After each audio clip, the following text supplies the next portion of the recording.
Singapore, San Francisco, two cities each with its own unique identity and charm, two vibrant hubs, worlds apart yet both bustling with life and energy. One, a tightly controlled society, prioritizing order and discipline above all else. The other, a beacon of individual liberty, embracing freedom of expression and personal choice. Their approaches to drug policy, a study in contrasts, reflecting their core values. Singapore unyielding with severe penalties and a zero-tolerance stance.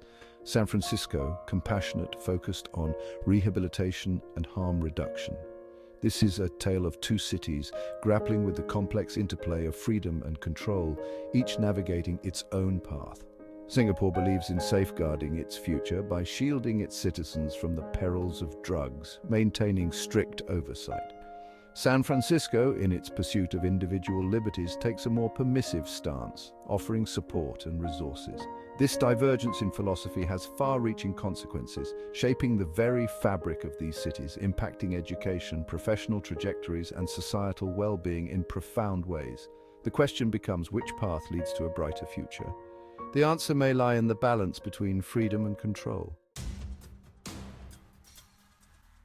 Singapore's stance on drugs is unambiguous: zero tolerance, possession, trafficking, consumption, all met with severe penalties, including the death penalty. Critics argue this infringes on personal freedom, prioritizing state control over individual choice. Supporters counter that such stringent measures are necessary, protecting citizens from the devastating consequences of addiction. This approach, while seemingly harsh, stems from a deep-seated belief in collective responsibility. Singapore prioritizes the well-being of the majority, even if it means curtailing the freedoms of the few. The government argues that a drug-free environment fosters productivity, security, and economic prosperity, ultimately benefiting all. Singapore boasts one of the world's most renowned education systems. Its students consistently outperform global peers in standardized tests, a testament to the nation's focus on academic excellence. But is this solely due to rigorous curriculum and dedicated educators? Some argue that Singapore's strict drug laws play a pivotal role. A drug-free environment, proponents argue, fosters a culture of discipline and focus. Students are less likely to be distracted by the allure of drugs, allowing them to channel their energy into their studies. This, coupled with the government's emphasis on education as a pillar of national development, creates an ecosystem that prioritizes learning and achievement. San Francisco, a city renowned for its progressive values, adopts a more compassionate approach to drug use. Viewing addiction as a public health issue rather than a criminal one, the city emphasizes harm reduction and rehabilitation. Needle exchange programs, safe injection sites, and readily available treatment options are hallmarks of San Francisco's strategy.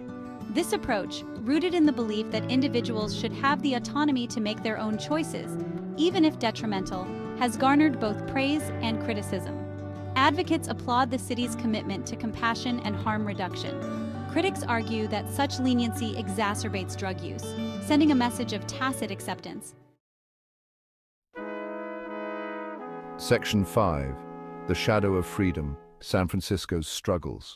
San Francisco, despite its progressive ideals, grapples with the consequences of its liberal drug policies. Open drug use, homelessness, and public safety concerns plague the city. While directly attributing these issues solely to drug policies is simplistic, the correlation cannot be ignored. Critics argue that the city's emphasis on individual freedom comes at a cost. They point to declining college enrollment rates and a rise in social problems as evidence that San Francisco's approach, while well-intentioned, may be doing more harm than good. Section 6. Opportunity knocks, comparing outcomes. Singapore's stringent drug laws have undoubtedly contributed to its economic prosperity and societal stability. The city-state has managed to create an environment where businesses can thrive and the economy can grow. The city-state boasts a highly skilled workforce, low crime rates, and a sense of security that is palpable on its streets. Additionally, Singapore has invested heavily in a robust education system, ensuring that its citizens are well prepared for the demands of the global market. These factors collectively attract foreign investment and talent, making Singapore a magnet for international business and economic development. San Francisco, despite its struggles with issues like homelessness and high living costs, remains a hub of innovation and creativity, attracting the best and brightest from across the globe. However, the human cost of Singapore's approach cannot be ignored.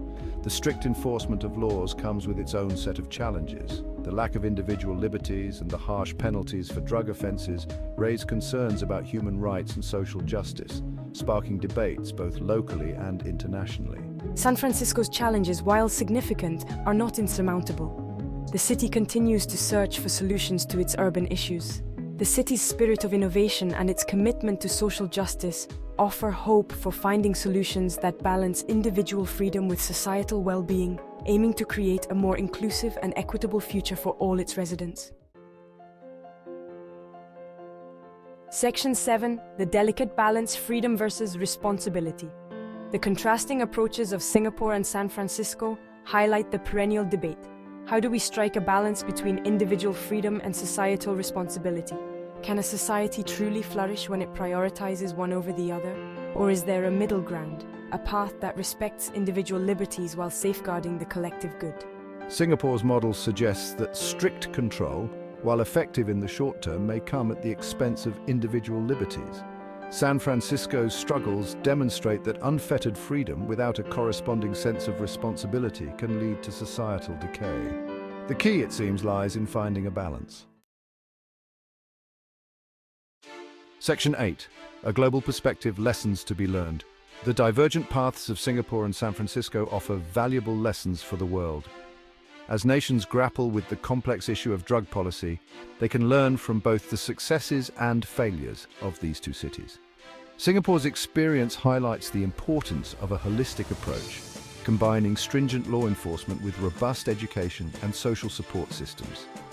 San Francisco's struggles underscore the need for compassion and a focus on public health in addressing drug addiction. The city's commitment to harm reduction while facing challenges offers a model for reducing the negative consequences of drug use.